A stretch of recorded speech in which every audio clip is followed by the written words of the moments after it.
Hello friends, बहुत बहुत स्वागत है आप सभी का एक बार फिर से सरकारी हट में।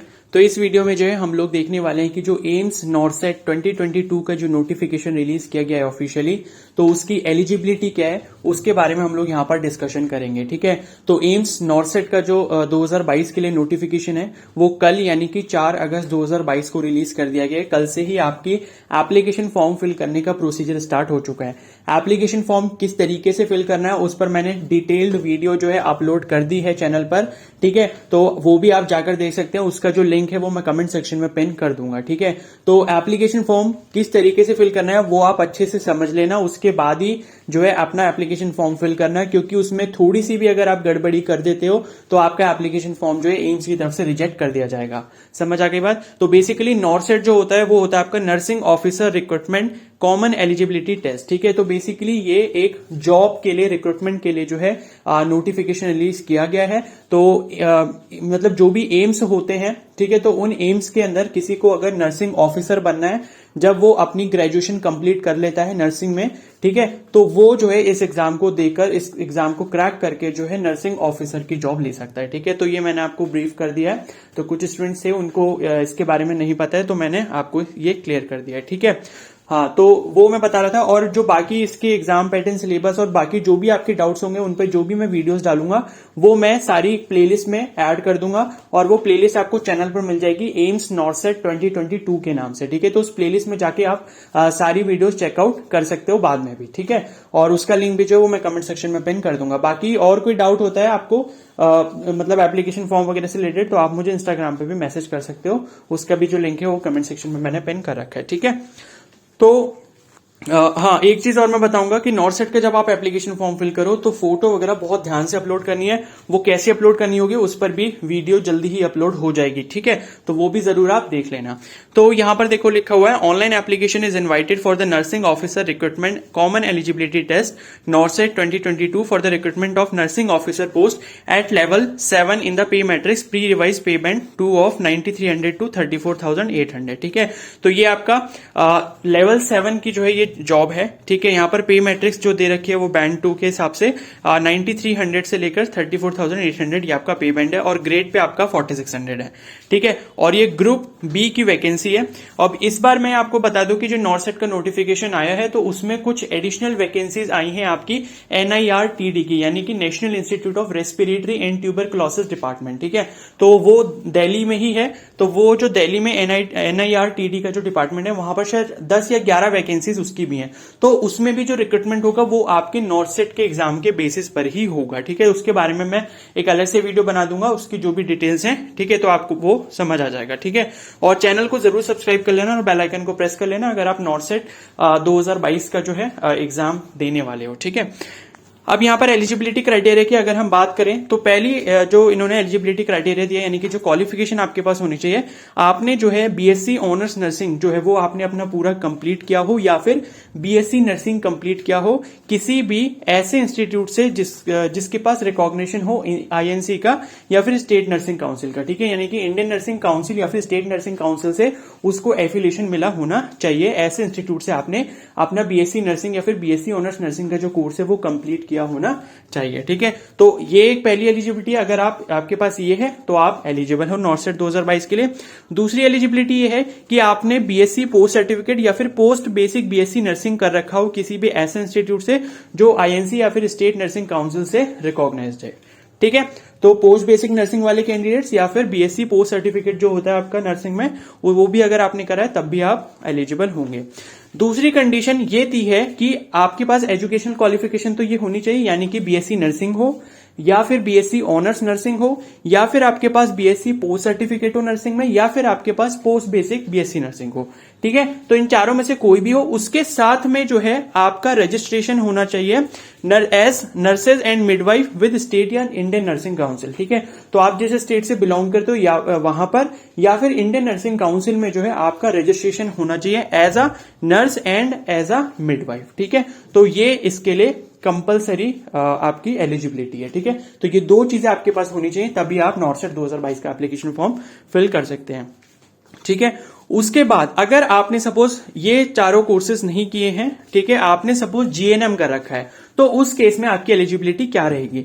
तो आपके पास जो है जीएनएम होना चाहिए, यानी कि diploma in general nursing midwifery from an Indian nursing council या state nursing council recognised institute. ठीक है, तो ऐसे किसी इंस्टीट्यूट से आपने अपना जीएनएम कोर्स कंप्लीट करा हो 3 इयर्स का, जो कि आईएनसी या फिर स्टेट नर्सिंग काउंसिल से रिकॉग्नाइज्ड है।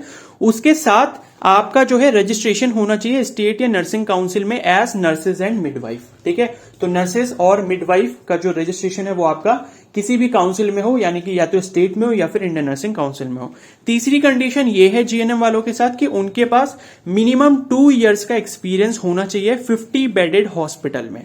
ठीक है, तो 50 बेडेड हॉस्पिटल का जो 2 साल का एक्सपीरियंस है ये सिर्फ जीएनएम वालों के लिए, यानी कि जिसने जीएनएम का 3 इयर्स का कोर्स कंप्लीट करा है उनको 2 साल का अलग से जो है आपको जो है जॉब एक्सपीरियंस अपना वहां पर इंक्लूड करना पड़ेगा, और वो मिनिमम जो है 50 बेडेड हॉस्पिटल का ही होना चाहिए। उससे कम अगर बेडेड हॉस्पिटल होता है या फिर कोई क्लिनिक वगैरह है तो वो वैलिड नहीं माना जाएगा। ठीक है, तो इस चीज को आप अच्छे से समझ लो। और एक चीज यहां पर ये लिखी गई है, देखो रिमार्क्स में, the required 2 years experience as in above is an essential criterion and to be valid the experience shall must be acquired after obtaining essential qualification, that is after completing residency period of the course, declaration of result and registration with state and Indian nursing Council. ठीक है, तो मतलब आपने suppose GNM का course जब आप complete कर चुके हो, आपका रिजल्ट आ चुका है। ठीक है, रिजल्ट आने के बाद आपने जो है इंडियन नर्सिंग या फिर स्टेट नर्सिंग काउंसिल में अपना रजिस्ट्रेशन करा लिया है, उसके बाद से जो है आपका एक्सपीरियंस काउंट किया जाएगा 2 साल का। ठीक है, अगर आपने जीएनएम के साथ साथ कोई इंटर्नशिप वगैरह करी है या कुछ ऐसा करा तो उसको आप इंक्लूड नहीं कर सकते हो अपने एक्सपीरियंस में। एक्सपीरियंस तब से आपका काउंट किया जाएगा जब आपने अपना जीएनएम का कोर्स कंप्लीट कर लिया है, उसका रिजल्ट डिक्लेयर हो चुका है, उसके बाद जब आपने स्टेट या फिर इंडियन नर्सिंग काउंसिल में अपना रजिस्ट्रेशन करा लिया है, उसके बाद से अगर आप कहीं जॉब कर रहे हो, एक्सपीरियंस ले रहे हो, तो वो एक्सपीरियंस मिनिमम 2 साल का होना चाहिए। ठीक है, ये यहां पर क्लियरली मेंशन किया गया है। ठीक है, तो इसको आप अच्छे से समझ लेना। बाकी जिन्होंने BSc nursing, BSc honours nursing, BSc post certificate या फिर पोस्ट बेसिक बीएससी नर्सिंग करा है, उनके लिए एक्सपीरियंस मैंडेटरी नहीं है।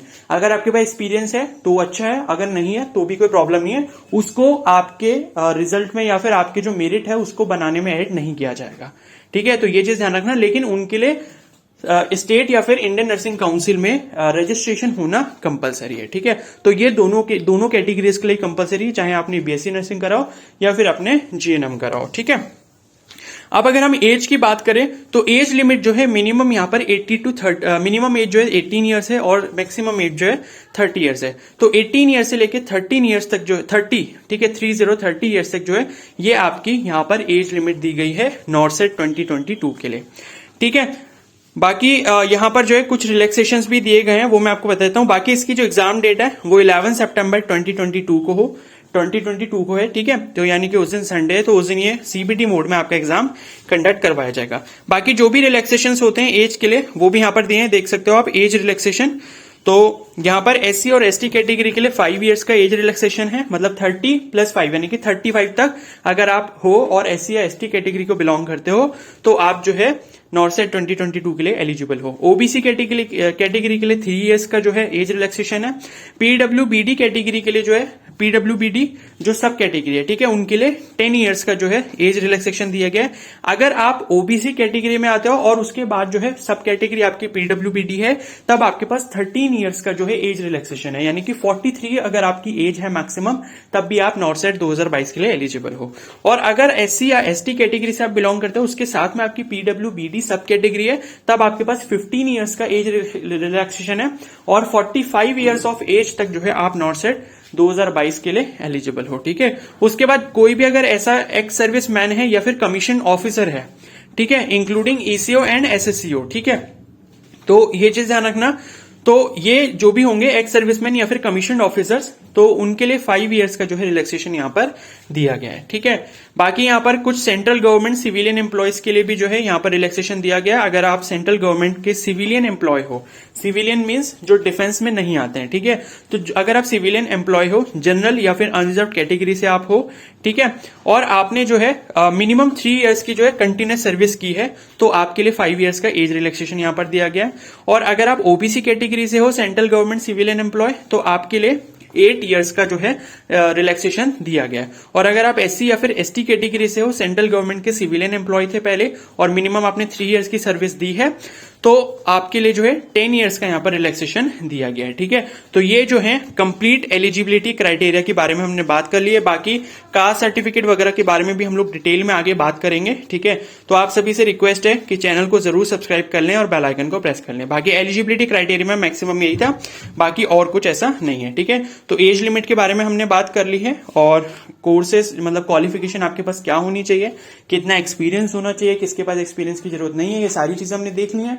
ठीक है, एज रिलैक्सेशन के बारे में हमने सारी चीजें देख ली हैं। अब बाकी जो भी इसके अलग टॉपिक्स हैं कि एग्जाम पैटर्न क्या रहेगा, सिलेबस क्या रहेगा, ठीक है, और एग्जाम फॉर्म की फीस वगैरह कितनी, ये सारी मैं आपको अलग अलग वीडियोस में बता दूंगा। ठीक है, तो आई होप आपको ये वीडियो हेल्पफुल लगी होगी। अगर ये वीडियो हेल्पफुल लगी तो प्लीज को जरूर लाइक कर दें, चैनल पर नए तो सब्सक्राइब कर लें और बेल आइकन को प्रेस कर लें अगर आप नॉर्सेट 2022 का एग्जाम देने वाले हैं, क्योंकि यहाँ पर जो है आपको नॉर्सेट 2022 से रिलेटेड सारी इन्फॉर्मेशन और अपडेट्स दिए जाएंगे। Okay, so thank you and have a nice day.